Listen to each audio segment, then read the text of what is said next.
Assalamualaikum warahmatullahi wabarakatuh. Kisah-kisah sahabat tabah menghadapi kesusahan. Kisah ke-10, kisah kaum muslimin hijrah ke Abasa dan pembekatan di celah Abi Thalib. Ketika penyiksaan orang-orang kafir terhadap kaum muslimin dan Nabi SAW tidak berkurang, bahkan semakin bertambah, Rasulullah SAW mulai mengizinkan para sahabat radhiyallahu anhum berhijrah ke tempat lain. Banyak di antara sahabat yang berhijrah ke Abasa meskipun Raja Habasa adalah seorang Nasrani dan sampai saat itu belum memeluk Islam. Raja Habasa terkenal dengan kelembutan hatinya dan keadilannya.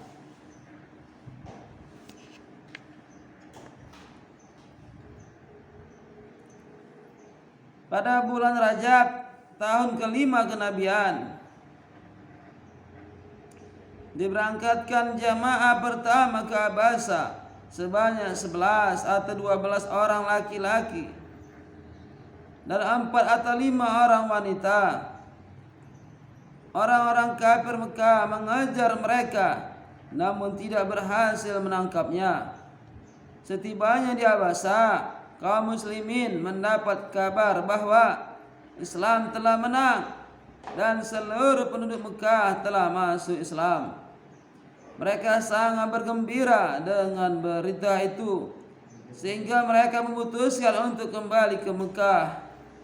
Namun ketika hampir memasuki Mekah, mereka baru mengetahui bahwa kabar itu tidak benar.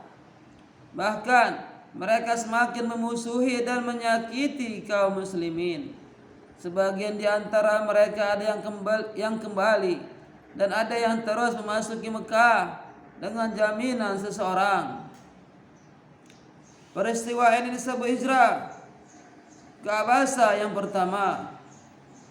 Setelah peristiwa itu ada serombongan sahabat yang lebih banyak jumlahnya, yaitu 83 orang lelaki dan 18 wanita yang berhijrah ke Abasa. Perjalanan ini disebut hijrah ke Abasa yang kedua. Sebagian sahabat ada yang mengikuti kedua hijrah ini dan ada yang mengikuti satu saja. Orang-orang kafir semakin marah ketika mengetahui bahwa kaum muslimin sudah hidup tenang di Abasa. Mereka mengirim satu rombongan ke Abasa untuk menemui Raja Najasyi sambil membawa banyak hadiah. Mereka juga membawa banyak hadiah untuk para pejabat istana serta para pendeta di sana. Setibanya di Abasa, mula-mula mereka menjumpai para pejabat kerajaan dan para pendeta Kristen. Setelah menyuap mereka dengan hadiah, maka dengan perlindungan mereka, utusan kafirin itu dapat menjumpai Raja Najasyi. Mereka langsung bersujud di hadapan raja dan menyerahkan berbagai hadiah kepadanya. Lalu mereka mengemukakan maksud mereka yang diperkuat oleh para pejabat kerajaan yang telah disuap itu. Mereka berkata, "Wahai raja, ada sebagian kecil kaum kami yang bodoh yang telah meninggalkan agama nenek moyang mereka dan masuk ke dalam agama baru yang kami pun tidak mengenalnya. Begitu juga engkau, mereka telah datang dan tinggal di negerimu. Para tokoh Mekah yang mulia, orang tua dan keluarga mereka telah mengutus kami untuk membawa mereka kembali. Dan kami memohon kepadamu untuk menyerahkan mereka kepada kami." Jawab Raja Najasyi, "Kami tidak dapat menyerahkan orang yang telah meminta perlindungan kepada kami tanpa memeriksa terlebih dahulu masalah mereka.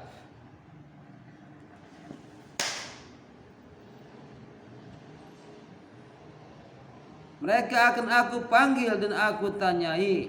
jika ceritamu benar, akan dikembalikan mereka kepadamu. Kaum muslimin pun dipanggil untuk menghadap Raja Najasyi. Pada mulanya mereka sangat mencemaskan tentang apa yang harus mereka lakukan. Namun Allah Subhanahu wa taala dengan segala karunia-Nya menolong mereka sehingga mereka memutuskan untuk tetap memenuhi panggilan raja dan berbicara apa adanya. Mereka menemui raja dengan mengucapkan salam. Seseorang menegur mereka, kalian tidak beradab kepada raja dengan tidak bersujud di hadapannya. Jawab mereka, kami dilarang bersujud oleh nabi kami kepada selain Allah Subhanahu wa taala. Lalu raja meminta mereka menjelaskan keadaan yang sebenarnya. Mewakili yang lain, Ja'far radhiyallahu maju ke depan dan berkata, dahulu kami berada dalam keadaan jahiliyah. Kami tidak mengenal Allah dan Rasul-Nya.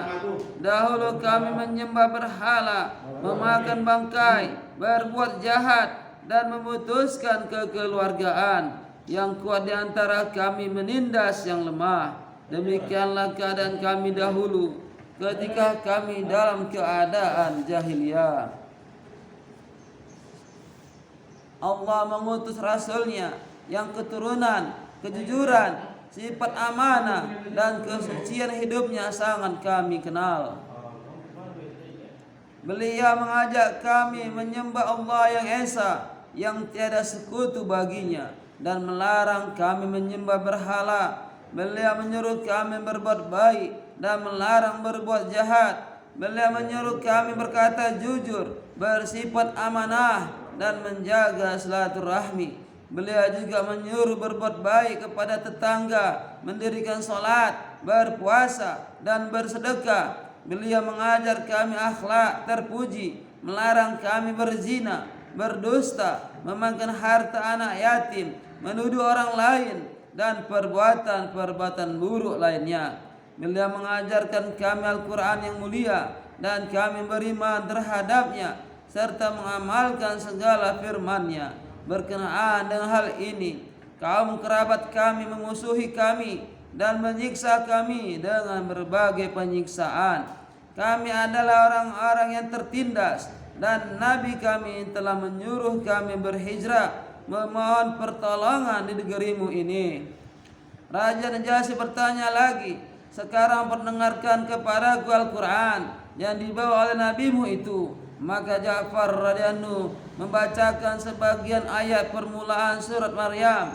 Bacaan yang telah membuat raja dan para pendeta yang banyak hadir di sana menangis sehingga janggut-janggut mereka basah oleh air mata. Kemudian raja berkata, demi Tuhan, ayat-ayat ini sama dengan ayat-ayat yang telah diturunkan kepada Musa yang bersumber dari nur yang sama. Lalu dengan tegas Raja Najasyi menolak permintaan orang-orang kafir Quraisy itu. Aku tidak dapat memenuhi permintaan kalian. Para utusan itu merasa kecewa dan terhina sehingga mereka berembuk kembali. Salah seorang di antara mereka berkata, besok aku akan mengatur sesuatu sehingga raja akan mengusir mereka. Namun teman-temannya tidak menyetujui usulannya. Mereka berkata, walaupun mereka telah menjadi muslim, mereka tetap kaum kerabat kita. Namun temannya itu tidak mau menurutinya. Pada hari kedua, mereka kembali menemui raja dan berkata, orang-orang Islam itu tidak sopan terhadap Isa, juga tidak mengakui Isa sebagai anak Allah. Raja pun memanggil kembali kaum muslimin.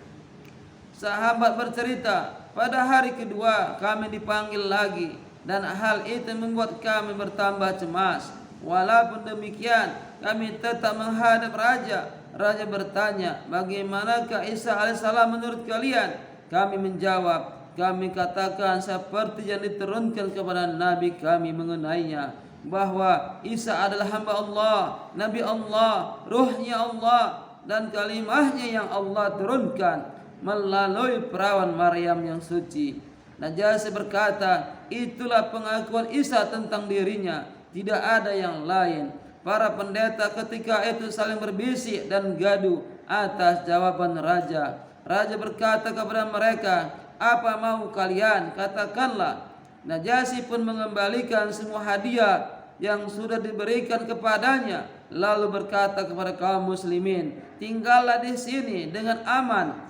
Orang-orang yang menyakiti kalian akan dikenai denda." Lalu ia mengumumkan, barang siapa menyakiti kaum muslimin maka akan didenda. Dengan demikian di negeri tersebut kaum muslimin sangat dimuliakan dan dilayani dengan baik. Sedangkan orang-orang musyrik kembali ke Mekah dengan hina. Orang-orang kafir Mekah pun bertambah marah. Bersamaan dengan itu Umar radhiyallahu memeluk Islam sehingga menambah kekesalan mereka terhadap kaum muslimin. Mereka selalu berpikir bagaimana caranya agar orang-orang tidak dapat bertemu dengan kaum muslimin dan mereka dapat menghancurkan Islam. Untuk itu para tokoh kafir Mekah segera mengadakan perundingan besar untuk membunuh Muhammad sallallahu alaihi wasallam. Namun demikian tidaklah mudah membunuh beliau sallallahu alaihi wasallam. Karena Bani Hasyim adalah kaum yang sangat besar jumlahnya. Mereka termasuk kaum yang terhormat di Mekah. Walaupun sebagian besar belum masuk Islam, mereka tidak akan tinggal diam jika Nabi Muhammad sallallahu alaihi wasallam dibunuh. Akhirnya di pertemuan itu diputuskan kesepakatan untuk memboikot Banu Hasyim dan Banu Muthalib. Orang-orang dilarang bertemu dengan anggota Banu Hasyim dan Banu Muthalib. Atau sebaliknya, juga tidak boleh berjual beli, berbicara dengan mereka, bahkan tidak boleh berkunjung ke rumah-rumah mereka.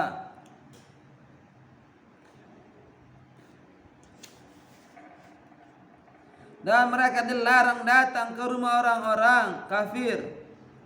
Ketentuan ini akan terus berlaku selama mereka tidak menyerahkan Muhammad sallallahu alaihi wasallam untuk dibunuh. Keputusan ini tidak cukup dengan kata-kata. Mereka pun membuat perjanjian tertulis pada tanggal 1 Muharram tahun ke-7 kenabian, dan kertas perjanjian itu digantungkan di Baitullah agar semua orang menghormatinya dan dapat menunaikan isi perjanjian tersebut. Akibat dari perjanjian tersebut, Banu Hasyim dan Banu Muthalib terkepung di antara dua buah gunung yang menghimpit. Tiada seorang pun yang dapat menemui mereka, dan mereka tidak dapat menemui siapapun. Mereka tidak dapat membeli sesuatu dari orang Mekah, dan tak seorang pun pedagang dari luar yang dapat datang ke tempat mereka. Jika ada seseorang dari mereka yang keluar dari daerah itu, maka ia akan disiksa. Jika ada yang menyampaikan suatu keperluan dari orang lain, mereka akan memperoleh jawaban dengan terus terang. Hanya sedikit barang yang ada pada mereka. Mereka menjalani kehidupan dengan kelaparan dan penderitaan, sehingga kaum wanita tidak tahan dan anak-anak menangis menjerit kelaparan. Bagi mereka, penderitaan anak-anak itu lebih menyakitkan daripada kelaparan dan penderitaan mereka. Setelah 3 tahun berlalu dengan kemurahan Allah Subhanahu wa taala, kedua penderitaan Banu Hasyim dan keluarganya pun berakhir. 3 tahun mereka diboikot dan ditutup jalur perhubungan serta perdagangannya. Dan selama itulah mereka mengalami penderitaan yang sangat berat. Meskipun sangat berat penderitaan mereka, mereka tetap teguh berpegang pada agama ini, bahkan terus menyebarkannya. Faedah: penderitaan dan kesusahan yang demikian berat telah dijalani oleh para sahabat radhiyallahu anhum. Sekarang kita hanya menyebut-nyebut nama mereka serta mengaku sebagai pengikut mereka, dan kita memahami bahwa kemajuan kita dibandingkan dengan keunggulan para sahabat radhiyallahu anhum adalah seperti mimpi. Yang jelas kita perlu merenung bagaimana para sahabat radhiyallahu anhum dan dapat berkorban begitu tinggi demi agama ini, sedangkan kita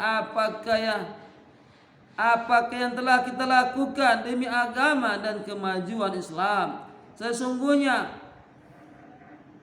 keberhasilan itu senantiasa diperoleh melalui kesungguhan dan usaha. Sayangnya kita memilih suatu kehidupan yang menyenangkan dan damai tanpa beragama, dan sama-sama sibuk mencari dunia bersama orang-orang kafir dan menginginkan Islam bisa maju. Bagaimana mungkin? Sebuah syair berbunyi, aku khawatir kau tak dapat mencapai Ka'bah, hai Badui, karena jalan yang kau tempuh jalan yang lain menuju Turkistan.